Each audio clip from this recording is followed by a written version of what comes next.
Hello दोस्तों, आपका अपने YouTube channel study for success 4.0 में स्वागत है। मैं विकास आपका अपने यूट्यूब चैनल पर स्वागत करता हूं। दोस्तों, जैसा कि आप सभी को पता है, मैं आपको कंप्लीट इतिहास पढ़ा रहा हूं, वो भी आपका टॉपिक वाइज। ठीक है, अगर आप किसी भी वनडे एग्जाम की तैयारी कर रहे हैं, चाहे आपका यूपी पुलिस हो या दिल्ली पुलिस हो या UP triple S C PET हो या कोई भी वनडे एग्जाम हो जिसकी आप प्रिपरेशन कर रहे हैं और आप चाहते हैं कि आपका इतिहास का कोई भी क्वेश्चन ना छूटे, तो आपको हमारी इस सीरीज से जुड़ना है। क्योंकि मैंने आपको इस सीरीज को शुरू करने से पहले ही एक बात कही थी कि अगर आप मुझसे इतिहास पढ़ लेते हैं तो आप इतिहास का एक भी क्वेश्चन नहीं छोड़ने वाले हैं किसी भी एग्जाम में। ठीक है, तो हमारी जो पिछली वीडियो थी वो थी हमारी मगध साम्राज्य, यानी कि हमारा जो पिछला टॉपिक था वो था मगध साम्राज्य वाला, जिसमें हमने पढ़ा था कि मगध पर कितने वंशों ने राज किया है।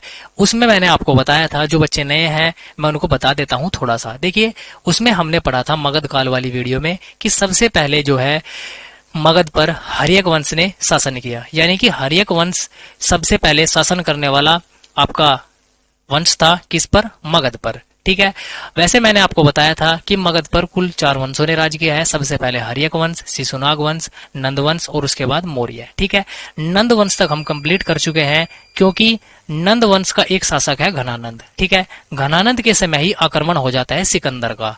ठीक है, सिकंदर कौन है? सिकंदर एक यूनानी शासक है जिसने घनानंद के समय आक्रमण किया है। तो सिकंदर अपने आप में एक टॉपिक है, बहुत इंटरेस्टिंग टॉपिक है और यहाँ से बहुत ज्यादा क्वेश्चन पूछे जाते हैं।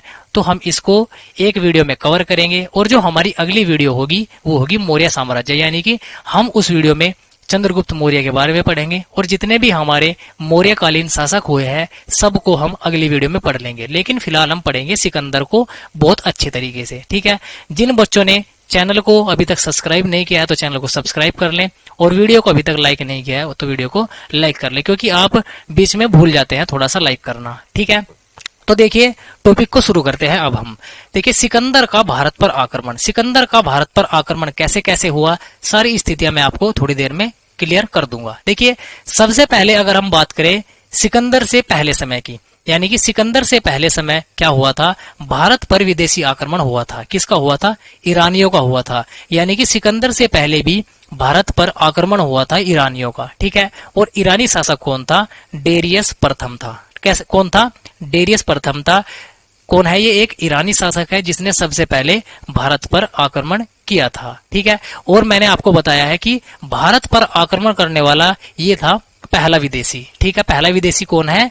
आपका डेरियस प्रथम है, और डेरियस प्रथम कौन है? ईरानी है। ठीक है, अब देखिए सिकंदर कैसे कैसे भारत आता है, आप वो समझिए। जैसे ये है हमारा प्यारा देश भारत। ठीक है, मैं आपको मैप इसलिए बता रहा हूं ताकि आपको चीजें आसानी से क्लियर हो जाए और आपके जो माइंड है ना, आपके माइंड में सारी बातें एकदम से छप जाए, इसलिए मैं आपका यहाँ पर कर रहा हूँ मैप का प्रयोग आपको समझाने में। देखिए, आप मैप पर मत जाइए, थोड़ा सा स्थिति को समझने की कोशिश कीजिए। मैंने आपको बात बताई है कि सबसे पहले ईरानियों ने आक्रमण किया था और ईरानी था डेरियस प्रथम। ठीक है, देखिए यहाँ पर एक महाजनपद पड़ता है कांधार। ठीक है, ये देखिए ये है हमारा गांधार। ठीक है, ये उस समय हमारा भारत में ही पड़ता था। और एक यहाँ पर पड़ता है इसी के पास में कंबोज। ठीक है, ये पड़ता है कंबोज। ठीक है, इतनी बात याद हो गई, यहाँ पर कांधार और यहाँ पर कंबोज। ठीक है, ये बात है हमारी 336 बीसी की। ठीक है, 336 बीसी की, और ये है हमारी बात 335 बीसी की। ठीक है, बात क्या है वो देखिए। देखिए, जो हमारा ये कांधार है, कांधार पर मैंने आपको बताया है सबसे पहले आक्रमण किया था ईरानियों ने और डेरियस प्रथम ने।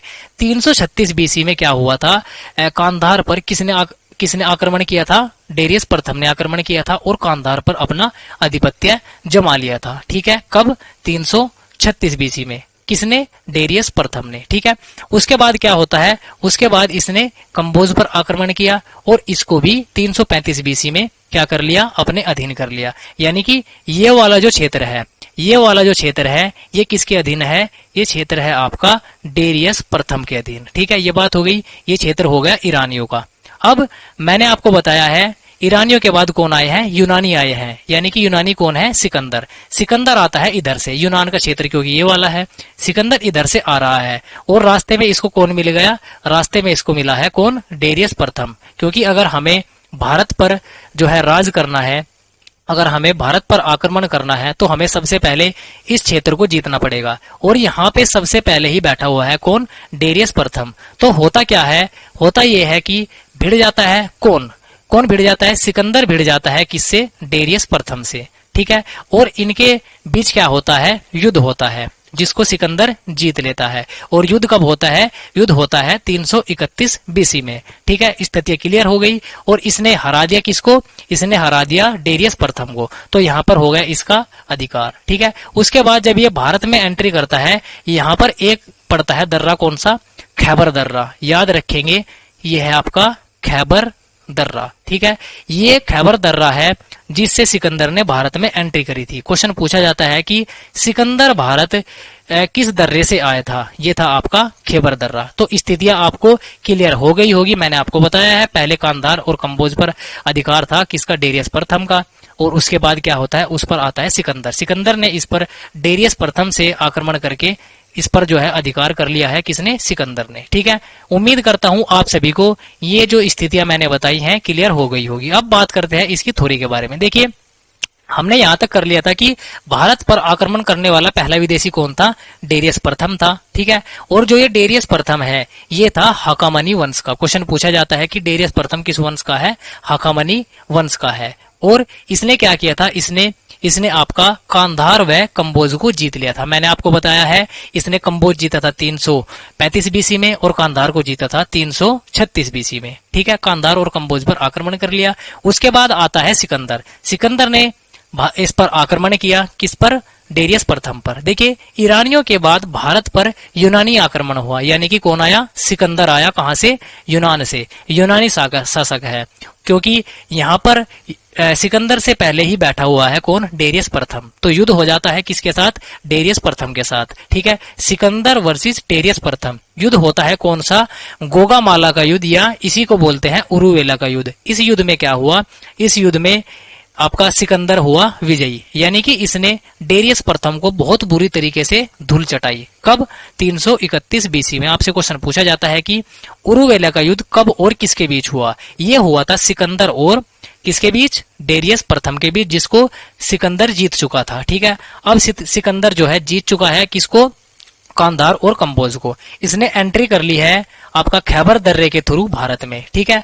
अब आता है सिकंदर। देखिए, सिकंदर से क्या क्या क्वेश्चन पूछे जाते हैं, अब उसको देखिए। देखिए, सिकंदर कौन था? सिकंदर था ये मकदूनिया या मैसेडोनिया, जो पड़ता है यूरोप में। ये यहाँ का शासक था मकदूनिया का, ठीक है। सिकंदर के पिता का नाम था फिलिप, ठीक है। इनके पिता का नाम क्या था? फिलिप था। और मोस्ट इंपोर्टेंट क्वेश्चन है इसके उपनाम। आपसे क्वेश्चन पूछा जाएगा, अलेक्जेंडर द ग्रेट किसको कहा जाता है? ये कहा जाता है सिकंदर को, ठीक है। सिकंदर की एंट्री हो चुकी है भारत में अब, ठीक है। सिकंदर आ चुका है खैबर दर्रे से भारत में, गुजरात में एंट्री कर चुका है। अब क्या होता है? देखिए, भारत पर जो है सिकंदर ने 326 बीसी में आया था, यानी कि सिकंदर जो है भारत में जब आया था वो कब आया था? 326 बीसी में आया था, ठीक है। और अगर बात करें इसके जाने की, यानी कि सिकंदर भारत से कब गया था, ये देखिए 325 बीसी में सिकंदर चला गया था। या मैं आपको पूरा एग्जैक्ट डाटा बताऊं, एग्जैक्ट डाटा क्या है? 9 महीने, केवल 9 महीने सिकंदर क्या रहा था? सिकंदर भारत में रहा था केवल 9 महीने, ठीक है। 9 महीने भारत में रहा था सिकंदर, ये बात आपको याद रखनी है, ठीक है। और वापस कब चला गया था? ये 9 महीने बाद ही मैंने आपको बताया है। 9 नहीं, सॉरी, ये है आपका 19 महीने, ठीक है। 19 महीने कौन रहा था? 19 महीने हमारा जो है ये जो सिकंदर है ये रहा था भारत। आपको याद रखना है, मेरे मुंह से 9 निकल गया, सॉरी, लेकिन है 19, ठीक है। चलिए अब आगे देखते हैं आगे क्या होता है। अब आगे मैंने आपको बताया है सिकंदर पीछे हरा के आ चुका है डेरियस प्रथम को। अब इसने गुजरात में एंट्री कर ली है, लेकिन वहां पर गुजरात में एक शासक है राजा पोरस, ठीक है। राजा पोरस का शासन काल है गुजरात में, ठीक है। तो क्या होता है? झेलम व चिनाब नदी के मध्य उस समय किसका शासक था? शासन था, ये था राजा पोरस का, ठीक है। राजा पोरस था, तो सिकंदर ने सोचा कि अब क्या करा जाए, अब राजा पोरस बीच में आ गए हैं, तो क्या होगा, अब राजा पोरस के साथ युद्ध होगा अगर मुझे भारत पर विजय प्राप्त करनी है। तो इसने क्या किया, इसने क्या किया, राजा पोरस के साथ भी युद्ध किया। देखिए जो सिकंदर है, सिकंदर का जो युद्ध है भारतीय शासक के खिलाफ वो कौन सा है, वो है हाइडे स्पीच का युद्ध। मोस्ट इंपोर्टेंट क्वेश्चन आपसे पूछा जाएगा कि हाइडे स्पीच का युद्ध, या इसी को बोलते हैं झेलम का युद्ध, या इसी को बोलते हैं वितस्ता का युद्ध, ये किस किस के बीच हुआ था, ये हुआ था आपका सिकंदर और राजा पुरु के बीच। पुरु भी इसी को कहते हैं, राजा पोरस को ही। तो आपको कंफ्यूज नहीं होना है, आपसे या राजा पुरु पूछा जाए या राजा पोरस पूछा जाए, आपको बताना है, ठीक है। चलिए, और जो ये युद्ध हुआ है ये कब हुआ है, ये 325 बीसी में युद्ध हुआ है, ठीक है। अब क्या होता है इस युद्ध में, इस युद्ध को हार जाता है राजा पोरस, ठीक है। राजा पोरस इस युद्ध को हार जाता है और सिकंदर इस युद्ध को जीत जाता है। किसको, आपका हाइडे स्पीच के युद्ध को जीत जाता है कौन, सिकंदर, ठीक है। अब सिकंदर की सेना जो आगे बढ़ती जा रही थी नॉन स्टॉप, बिल्कुल, ये क्वेश्चन पूछा जाता है कि सिकंदर की सेना ने किस नदी को पार करने से मना कर दिया था। देखिए जो सिकंदर की सेना थी उसने व्यास नदी को पार करने से मना कर दिया था, ठीक है। ये क्वेश्चन आप याद रखेंगे। अब ये तो थी हमारे सिकंदर से रिलेटेड बात। अब सिकंदर के गुरु भी पूछे जाते हैं। देखिए सिकंदर के गुरु कौन कौन से हुए हैं। देखिए सिकंदर के गुरु एक हुए हैं अरस्तु, ठीक है, और अरस्तु की एक पुस्तक है जो इन्होंने लिखी है वो है पॉलिटिक्स, ठीक है। अरस्तु की पुस्तक कौन है, पॉलिटिक्स है। और अरस्तु के भी गुरु कौन है, प्लेटो है। प्लेटो ने भी एक बुक लिखी है, ये है आपकी रिपब्लिक। क्वेश्चन पूछा जाता है कि रिपब्लिक बुक किसने लिखी है, ये लिखी है प्लेटो ने, जो कि किसके गुरु है, अरस्तु के, और अरस्तु किसके गुरु है, सिकंदर के गुरु है, ठीक है। अब क्या होता है, अब सिकंदर आ चुका है भारत में राजा पुरु को हराकर, भारत में इसकी एंट्री हो चुकी है, ठीक है। और यहाँ पर देखिए मैंने आपको बताया है अभी प्लेटो, प्लेटो किसके गुरु थे, अरस्तु के, और प्लेटो के गुरु कौन थे, सुकरात थे। आपसे क्वेश्चन पूछा जाएगा कि सुकरात के गुरु कौन थे, प्लेटो, और प्लेटो के गुरु अरस्तु थे, ठीक है। और अरस्तु किसके गुरु थे, सिकंदर के गुरु थे। ये सीरीज आपको याद रखनी है। अब मैंने आपको बताया है कि सिकंदर की एंट्री हो चुकी है भारत में, ठीक है। जब इसकी भारत में एंट्री हो चुकी है तो इसके साथ कुछ व्यक्ति भी आए होंगे, ठीक है। तो इनके जो मेन व्यक्ति हैं जो इसके साथ आए हैं वो देखिए कौन कौन है। देखिए इसके साथ एक आया था सेल्यूकस निकेटर। कौन आया था, सेल्यूकस निकेटर आया था, जो इसका कौन था, थल सेनापति था। इसकी स्ट्रॉन्ग थी बहुत ज्यादा सेना, ठीक है। और इसका जो आपका निर्याकस था ये कौन था, ये जल सेनापति था। यानी कि सिकंदर के पास जल और थल दोनों सेना थी, यानी कि इसके पास नेवी भी थी और इसके पास जो थल पर काम करती है वो भी सेना थी, ठीक है। और अगला जो व्यक्ति आया था इसके साथ आया था फिलिप, ठीक है। अब आप पूछेंगे कि फिलिप तो इसके पिता है, इसके पिता फिलिप ही हैं, लेकिन इसका नाम भी फिलिप ही है, जो कौन है, इसका प्रबंधक है, ठीक है। और अगला जो व्यक्ति है इसके साथ आया था वो आया था एनासी क्रेटिस, जो कौन था, एक महान इतिहासकार था, ठीक है। और अगला जो व्यक्ति है वो कौन आया था इसके साथ, वो आया था अरिस्टोबुलिटस। ये कौन था, ये भी आपका एक महान इतिहासकार था। आपसे क्वेश्चन यहाँ से इस प्रकार से पूछा जाएगा कि सिकंदर के साथ कौन भारत नहीं आया था, तो इन पांचों के अलावा जो अलग होगा वो आपको आंसर में बता देना है। या आपसे पूछा जाएगा कि सिकंदर का सेनापति कौन था। सिकंदर का जो थल सेनापति था वो कौन था, सेल्यूकस निकेटर था। आपको याद रखनी है ये सभी बातें, ठीक है। ये तो हो गई सिकंदर से जो इंपोर्टेंट फैक्ट बनते हैं उनकी, या सिकंदर के पास जो जो व्यक्ति आए हैं उनकी, ठीक है। आगे क्या हुआ था, आगे देखिए, आगे सिकंदर जो है, देखिए क्या था, ये सिकंदर की सबसे फेवरेट बुक कौन सी थी, ये भी क्वेश्चन पूछा गया है कि सिकंदर की सबसे पसंदीदा बुक कौन थी, ये थी आपकी इलियड। इलियड इसकी बहुत ज्यादा दिल के करीब पुस्तक थी, जो किसने लिखी थी, होमर ने लिखी थी। क्वेश्चन पूछा जाता है कि इलियड पुस्तक किसके द्वारा लिखी गई है, तो ये लिखी गई है होमर के द्वारा, ठीक है। और सिकंदर के घोड़े का नाम, सिकंदर के घोड़े का नाम क्या था, सिकंदर के घोड़े का नाम था बहुकेफला, ठीक है। बहुत ज्यादा अपने घोड़े से ये प्रेम करता था, तो जब इसकी मृत्यु हो जाती है इसी के नाम पर इसने क्या बसाया था, बहुकेफला शहर भी बसाया था, ठीक है।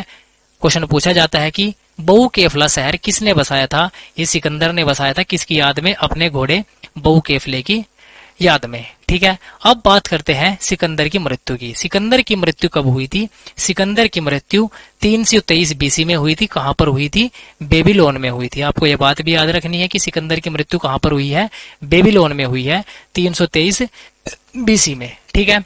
तो अब क्या होता है, अब सिकंदर के बाद जो हमारा नेक्स्ट टॉपिक आता है वो आता है मौर्य साम्राज्य, जिसके बारे में हम नेक्स्ट वीडियो में पढ़ेंगे। इस वीडियो में हमने पढ़ा है सिकंदर को, सिकंदर से क्या क्या क्वेश्चन पूछे जाते हैं मैंने आप सभी को क्लियर कर दिया है। अगर मैं आपको मौर्य साम्राज्य में इसी में पढ़ाता तो वीडियो थोड़ा सा लंबी हो जाती, ठीक है। तो हम जो है कंटिन्यू करेंगे मौर्य साम्राज्य को नेक्स्ट वीडियो में। तो दोस्तों अगर आपको वीडियो अच्छी लगी है तो वीडियो को लाइक कर देना, और चैनल पर पहली बार आए हैं तो चैनल को सब्सक्राइब जरूर कर देना, क्योंकि इतनी मेहनत यहाँ पर आप ही के लिए हमेशा करी जा रही है और हमेशा की जाएगी, ठीक है। चलिए दोस्त, मिलते हैं कल की वीडियो में। कल की वीडियो भी बहुत ज्यादा इंपॉर्टेंट है, तो कल भी जरूर जुड़ना है और कमेंट जरूर करना है अगर आपको वीडियो पसंद आई है। चलिए दोस्त,